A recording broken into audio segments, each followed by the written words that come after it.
I'm Josh. Welcome to Mountain Roots. This is my 46th Exploring Appalachia episode. I've heard it said the Appalachian Mountains and the people who come from them are the marrow of the United States. And in today's episode, I'm exploring a town that at one time was part of the network of vital arteries providing the lifeblood which fueled the Industrial Revolution in America and beyond. Join me as I explore Mullens, West Virginia, from coal and immigrants to Babe Ruth.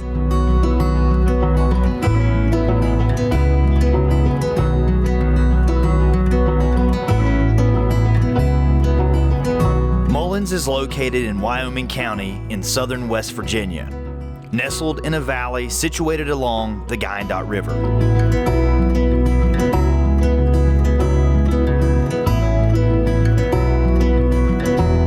In 2001, the town nearly perished due to flash flooding. Despite recovery efforts, many local businesses have permanently closed, and once residents have moved away. But it hasn't always been this way.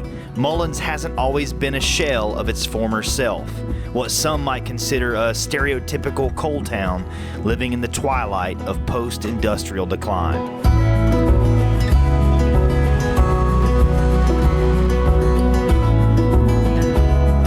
Mullens was founded by A.J. Mullens in the 1890s, prior to the coal boom, and officially became a town in 1912. However, a clerical error led to the town being incorporated as Mullens spelled with an E instead of the intended I, and the error was never corrected. In the early 20th century, Mullens experienced substantial growth with the opening of the Winding Gulf coalfield, an area once hunted for thousands of years by nomadic Native Americans and eventually early European settlers in the Virginia colony who were aware of the rock that burns, as they referred to it, which lay below the rugged mountain terrain. Yet no commercial value had been realized until the mid-19th century, sparking a surge in development with the community. By 1914, Mullens boasted the first and only accredited high school in Wyoming County. The thriving coal industry was proving to be a significant advantage for the town.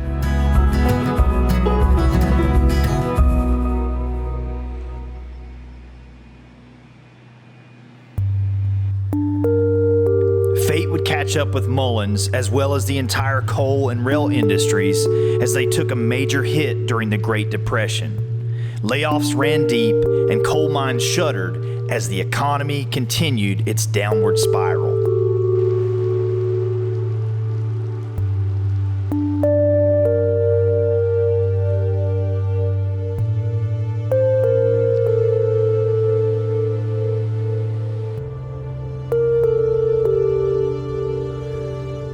But this was not the end of Mullens. In fact, its golden years came with the skyrocketing demands for coal during and even after World War II.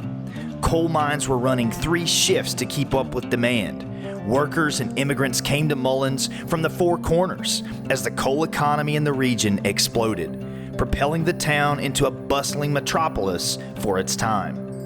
I had the chance to sit down with a former resident of Mullens who moved here with her husband from Lebanon in 1951 to run a restaurant in town. Her name is Nabila Najjar, and what you're about to see is a short clip from a full-length interview I previously did with her on my other channel, Storytellers of Appalachia. Go watch the entire interview there if you're curious. But here's what she had to say about life in Mullens. It was Mullens, West Virginia. They call it the black gold country. It was a black gold those days. Did you know that you were coming to West Virginia? No, I'm just coming to America. And you went to Mullens, which was more of a coal town, right? Yeah, coal town. It was, just the houses on one side and houses on the other side, a train behind them, and the railroad was behind the house, and they came to choo choo choo choo. It was a mining town. cars going back and forth. There were 4,000 people in that mine working. But everybody was kind and helpful. It was a small town. When I used to go down the grocery store, I would need some cotton. I told him I need coton. And the owner of the store, he said, "You mean you want cotton?" He was such a nice man. And his family always came and looked after me and helped me. They were so nice to me. I mean, everybody was kind. You could go anywhere with a quarter those days. So how long did you all stay in Mullens before you left there? 1953 we moved here. Yeah, he worked at a restaurant in Mullens till they have a stroke. I mean, a strike. When the old man went and started having machinery and let everybody off. And then the business dropped. How old are you now?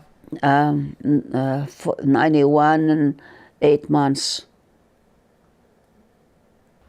How do you think of yourself? Do you see yourself as an American, or how do you see yourself now? When I go to bed, I have dreams about home. Yeah. When next day when I get up, I'm an American, and a Lebanese American. I'm more American than any American in this country. Because I really appreciate this country. People are nice, we have a good country.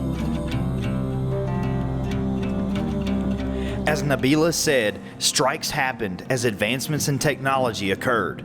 Machines like the continuous miner, manned with just 5 operators, could replace 50 workers. Added to this, demand began to decline even with the Vietnam War. It wasn't enough to rescue Mullens from the encroaching downturn. A variety of other factors came into play, like strip mining, which filled streams with coal and the air with dried coal dust, making Mullens an increasingly undesirable place to live. There was also a new high-speed railway connecting Mullens to Beckley, providing residents with convenient access to shopping in Beckley, which contributed to a sharp decline in local merchants in Mullens. Then the construction of the West Virginia Turnpike only compounded the town's challenges. Driving around Mullens, I can see remnants of the past, signs of those who once lived and even thrived in this place, including the first hospital built here, now forgotten to time.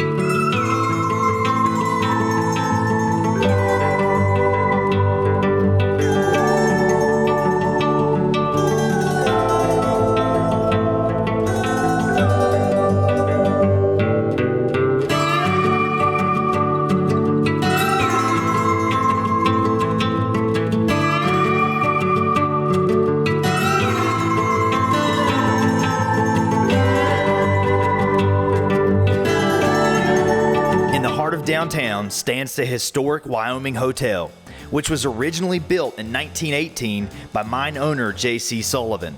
It was destroyed by a massive fire a year later that also burnt down 2 blocks of the town and a newly built Virginian railway station, since Mullens served as a major supply and service hub for the Virginian Railroad, employing hundreds of workers in the town.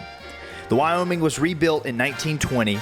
It was designed by prominent architect Alexander Mahood, who many of his buildings can be seen throughout southern West Virginia, including Bluefield, at places like the Vault, which I filmed in a previous Exploring Appalachia episode, and in my television show Hometowns on PBS. Check them out. The hotel catered to visitors of the local coal mines, boasting nearly 70 guest rooms and a dining ballroom that could seat up to 250 people.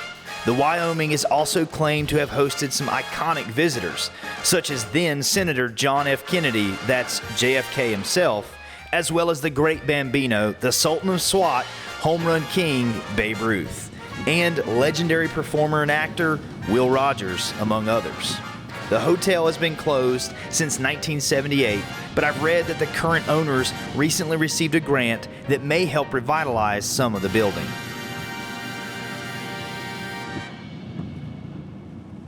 The Mullens Historic District was listed on the National Register of Historic Places in 1993.